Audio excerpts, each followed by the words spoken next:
Shri Venkateswara gold finance తాకట్టులో ఉన్న బంగారాన్ని విడిపించి కొనబడును. సంప్రదించండి 8499070070. మరి సమర్థులు లేనప్పుడు ఇప్పుడు అసమర్థులైనప్పుడు వీళ్ళు అసమర్థులు కాబట్టే వీళ్ళ చంద్రబాబు నాయుడు గారు అలాగే లోకేష్ బాబు పవన్ కళ్యాణ్ గారు వీళ్ళ ముగ్గురు నిలబడి ఆ ప్లే చేయాల్సి వస్తుంది.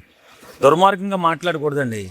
చేతగానుడు నాకు చేత కాదు, నేను సన్నాసిని ఒప్పుకోవాలి తప్ప ఇలా మాట్లాడి ప్లే అంతా వాళ్ళే ఆడుతున్నారు, బౌలింగ్ వాళ్ళే చేస్తున్నారు, బ్యాటింగ్ వాళ్ళు చేస్తున్నారు చెప్పడం ఎంత అవివేకం అంటే, నిన్ను ఎవడు రావద్దు అన్నాడు? ఎవడన్నా రావద్దన్నాడా? ఆంధ్రప్రదేశ్ ప్రజలందరూ కూడా జగన్మోహన్ రెడ్డి వచ్చి అసెంబ్లీలో కూర్చుంటే బాగుంటుంది. పాకిస్తాన్ ఇండియా మ్యాచ్ జరిగేటప్పుడు ఎంత ఉత్కంఠభరితమైనటువంటి సంఘటన ఉంటుందో అంత ఉత్కంఠభరితంగా ఉంటుంది అసెంబ్లీ అని చెప్పి అందరూ కోరుకుంటుంటే సమర్థత లేక అసమర్థుడైనటువంటి జగన్మోహన్ రెడ్డి రావడం మానేస్తున్నాడు. మన అందరం కోరుతున్నాం. నేను సంవత్సరంన్నర నుంచి పోరాటం చేస్తున్నా. ఏమని? జగన్మోహన్ రెడ్డి గారు మీరు అసెంబ్లీకి రండి. ఆ కూటమి ప్రభుత్వం ఏకపక్షంగా నిర్ణయాలు తీసుకుని పనులన్నీ చేసుకుంటా పోతుంటే ప్రజలు నష్టపోతే ఎవరిది బాధ్యత అని చెప్పి సంవత్సరంన్నరగా నేను కూడా పోరాటం చేస్తున్నా, మాట్లాడుతున్నా సోషల్ మీడియాలో. కానీ సమర్థత లేక అసమర్థుడైపోయినటువంటి జగన్మోహన్ రెడ్డి అసెంబ్లీకి రాకుండా తప్పించుకుని దొంగలా తిరుగుతున్నాడు. కానీ జీతాలు మాత్రం టైంకు తీసుకుంటున్నారండి.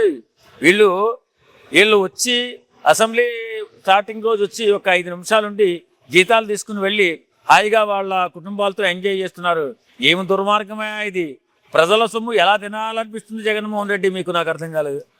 నువ్వేమో ఆర్థిక నేరం చేసావని చెప్పి నీ మీద 33 కేసులు ఉన్నప్పటికీ కూడా పోన్లే రాజన్న బిడ్డ ఒకసారి గెలిపించుకుందామంటే అసమర్థుడైనటువంటి ఈ బిడ్డను గెలిపించుకుని మన నెత్తి మీద ఒక ఈ దరిద్రాన్ని పెట్టుకుని రాష్ట్రాన్ని నాశనం చేసుకున్నాం. సరే ఏదో అయిపోయింది, సర్లే మూలను కూర్చోబెట్టాం, కనీసం ఇప్పుడైనా ప్రజల పక్షాన్ని నిలబడి పోరాటం చేస్తాడంటే అసెంబ్లీకి రావడం మానేసి మళ్ళీ ప్లే ఒక వన్ సైడ్ చేస్తున్నారని చెప్పి మాట్లాడుతున్నాడంటే ఏం మనిషివా నువ్వు జగన్మోహన్ రెడ్డి గారు? ఈవేళ రాష్ట్రం ఎన్నో విధాలుగా చాలా పెద్ద పెద్ద కార్యక్రమాలు చేసుకుంటూ కూటమి ప్రభుత్వం ముందుకెళ్తుంది. మీరు ఏం చేస్తున్నారో నాకు అర్థం కావట్లా.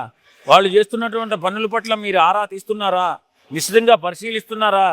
లేక ప్యాలెస్లోనే పడుకుంటున్నారా? ఏదో ఒకటి చెప్పండి. నేను సమర్థుని కాదు, అసమర్థుడిని, ఇంక రాజకీయాలకు దూరంగా వెళ్ళిపోతున్నాను, మళ్ళీ వచ్చే ఎన్నికల్లో పోటీ చేయనో చెప్పండి. ఏది చెప్పకుండా నాకు అసెంబ్లీకి వస్తే అవమానం జరుగుతుంది, నన్ను ఎవడో కొడతాడని భయపడుతున్నావు ఏమో. నిన్నెవరూ కొట్టరండి, నీకు అవమానం జరగదండి. ఒకవేళ నీకు అవమానం జరిగినట్లయితే ప్రజలు ఊరుకోరండి. జగన్మోహన్ రెడ్డి గారు రండి, అసెంబ్లీకి వచ్చి నిలబడండి. ఫిజిలోకి వచ్చి నిలబడితేనే ఆట రక్తి కడుతుంది. కాబట్టి తప్పనిసరిగా మీరు అసెంబ్లీకి వచ్చి ప్రజల పక్షాన పోరాటం చేసి ప్రజల మన్నలను పొందండి. మిమ్మల్ని ఎవడొద్దన్నాడు? మీరు రావడం మానేసి మళ్ళీ చంద్రబాబు నాయుడు గారిని, పవన్ కళ్యాణ్ గారిని ఆడిపోసుకోవడం ఎంతవరకు కరెక్ట్? ఈ బుద్ధి లేని మాటలు, తెలుగు తక్కువ మాటలు మాట్లాడకండి. ఇప్పుడే అసమర్థుడు అని చెప్పి తెలిసిపోయింది మీ గురించి, సమర్థత లేని వ్యక్తి అని తెలిసిపోయింది. కానీ నువ్వు ఇంకా మారట్లేదు. మరి ఇంక నీకు సలహా చెప్పేవాడు ఎవడో నాకు అర్థం కావట్లేదు. బాబు మీరన్నా చెప్పండి అసెంబ్లీకి రమ్మని.